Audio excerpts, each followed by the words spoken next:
Every year around this time, we see Apple fanboy change to the Samsung S series. Every time, every around this time of year. What month? It's April. I think I wrote the script back in like March, maybe in February. All right. I think I forgot how to YouTube. What's up, everyone? It's Quade here back again with a brand new video, and we are back on the tube, and we're gonna kick it off with a doozy. We're gonna talk about the Samsung Galaxy S23 Ultra. I'm gonna follow the trend, which I am very late to at this point in time, at the time of this recording and the time it goes up.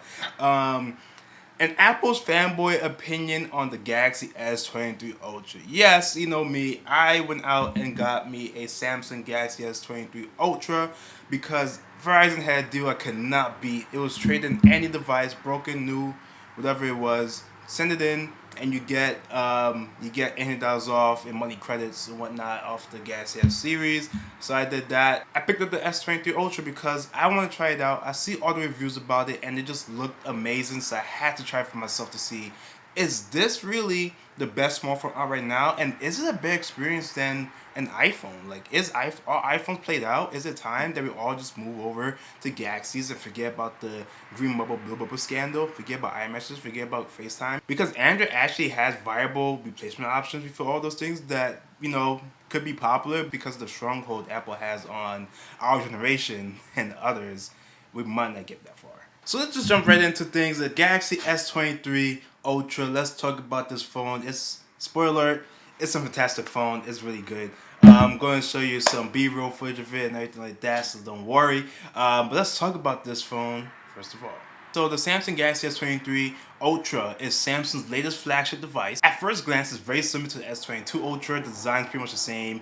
S Pen is involved again. The looks of it, the slight changes to it, changes to the cameras and whatnot. But face value, look at it compared to S22, they look kind of the same, But the design is really nice, so there's no reason to make too much changes to it. And I appreciate when phones use the same design, maybe like a couple of years, because when you do introduce a new design, it feels like refreshing. When iPhone introduced the flat edges, after a while, it was nice. But now I'm kind of ready to go back to something of a more curvature design because after a while it gets played out. Same thing with this. For now, this is perfectly great, but in a few years, it might be time to finally change over the design to something new and refreshing for that generation of devices. So with the S23 Ultra, Samsung made some small changes that made this device possibly the best smartphone you could buy right now. Of course, this might be some stuff from like OnePlus, Huawei, brands like that, but to me, in my opinion, in terms of easily access to a device, the Galaxy S23 Ultra right now is probably number one. So they up the game a little bit. No more 128GB version. See, it starts from 256,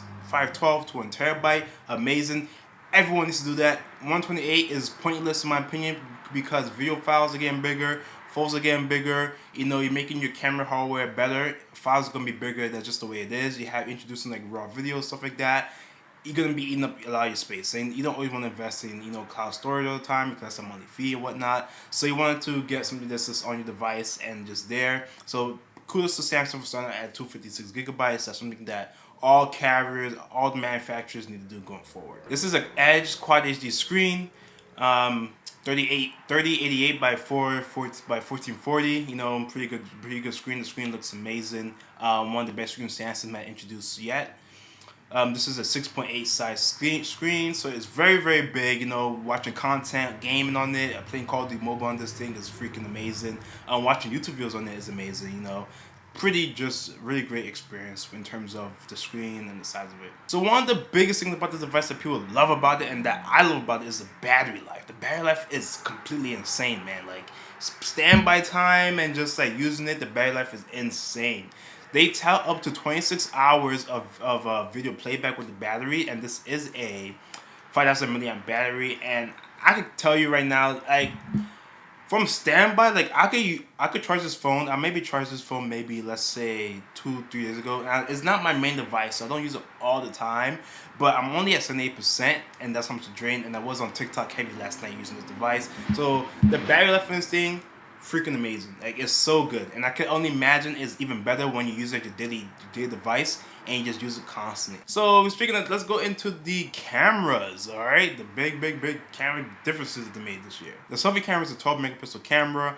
It looks great. It's nice. It's decent enough for video quality. I can show you some clips here. I personally don't. It's good for me taking like a quick selfie or something like that. If you ever want to take really good photos, just use the back. Unless you're like making a TikTok. So let's talk about the cameras on the back. We have a 12 megapixel ultra wide camera. Looks great, but the biggest improvement here is the 200, and I mean 200 megapixel camera.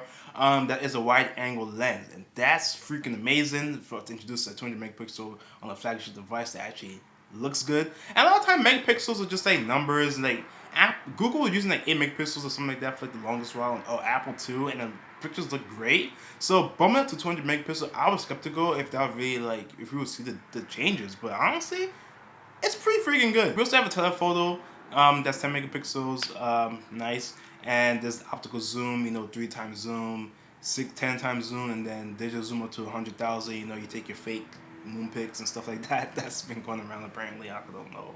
So yeah, so it also has the Snapdragon 8 Gen 2 processor. Really good processors. That's the latest flagship processor from Snapdragon, Qualcomm. So pretty nice. So enough about what the phone is and whatnot. Let's talk about my personal experience as an Apple fanboy in terms of using this device. So the design of the S23 Ultra, like I said before, is very similar to the S22 Ultra, and it's also just extremely comfortable to hold. This is not a small phone, but in your hands, it just feels great to hold compared to the iPhone because of those rounded edges and slightly like the way they round it out and make it flat at the same time. It just feels so comfortable in your hands, and especially for a big device compared to like iPhones. Samsung One UI, which is now 5.1, which is based off of Android 13, is very smooth. I use a lot of Android phones in the past. I actually don't like stock Android. For me, completely honest with you, Google stock Android, the Pixels kind of feels clunky in a way, but One UI feels smooth. Like this is, to me, in my opinion, a refined version of what Android should be. And I like what Samsung does with those little touches to it. Yes, they have the bloatware and things like that, which is not needed, but delete them, move on, or if you can't, just ignore them. But I like One UI. To me, it's very smooth, very fast. I love the keyboard, like the stock keyboard comes with. I'm usually not a fan of the stock keyboard, but what I do is take off the haptics because I don't like Samsung or just like Android phones in general. I don't like their haptic feedback, like the vibrations in the phone. It does not feel good in my opinion. It just feels like so off. I just do not like. It feels cheap in a way, even though it's not. But like, I prefer an iPhone type of experience where it's like it just feels more natural.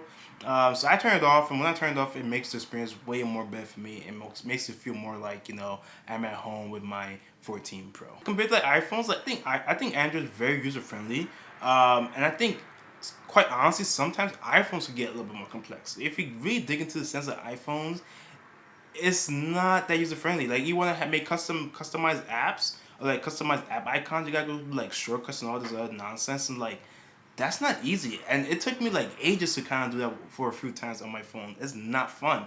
However, with Samsung, you download a theme, you install it, and like that's it. Or if you want to get a little bit more involved, there's another way to do it too. But like it's so easy to change your app icons and make the theme your own. On Android, it's just like that to me is user accessibility versus the way iPhone does it. And I don't think Apple even wants you to customize app icons, honestly, which is why it makes it so hard.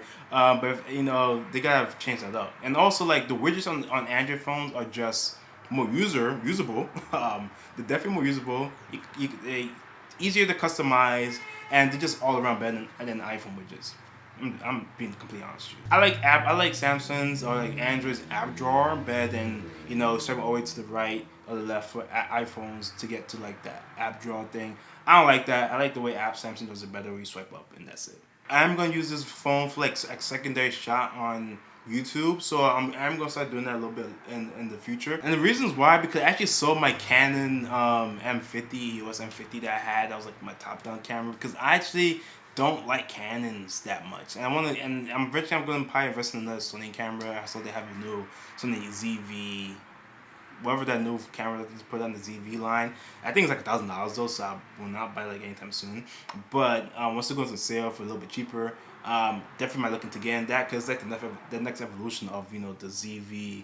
ZV1, ZV-E10, and like now that, so that's pretty cool. So yeah, look into that eventually in the future. But In the meantime, I'm actually just gonna use my Samsung Galaxy S23 Ultra as a secondary camera for streaming or like maybe TikTok shots and stuff like that. I have it set above my computer. I think it'll look pretty cool. Maybe I might use it for top-down shots instead of the Sony ZV-1. We'll see how I decide to do it.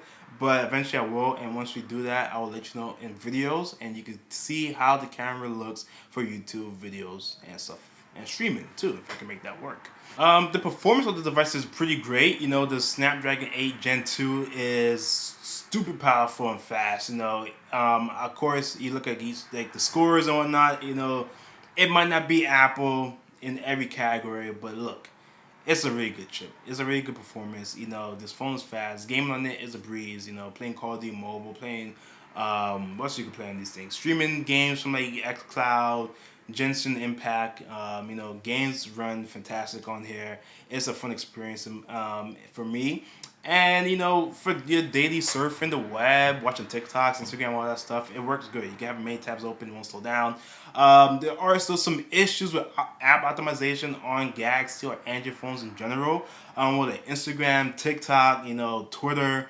There's some weird quirks when using those apps, and hopefully one day they'll fix it. But until then, we just don't know. Funny enough, one of the best apps on Android is Apple Music. For music listeners, you know me, I love my music. That's probably one of the best apps. It's kind of funny how Apple has the best streaming app, music streaming app on Android, because Spotify is slacking with their hi-fi options. Tidal costs way too much money, and you know there's other options that I just don't care to use. But Apple Music works fantastic, and you know with my LDAC support on the Sony XM, what are we up to? XM5, XM audio, amazing. And honestly, so one thing that I found to be very, very useful too is sharing files using QR codes. That's something new to me when it comes to Android phones and in general, or maybe this is a Samsung thing. So you know how you have your AirDrop, which is easy to send files from your iPhone to your MacBook and whatnot. Samsung has ways to get around that to make it a little more easier. But one of the ways too is using a QR code. So I'll send pictures to my other phone, my other iPhone, or to my mom, and I'll use the QR code, scan it with the other phone, and they just download the pictures there.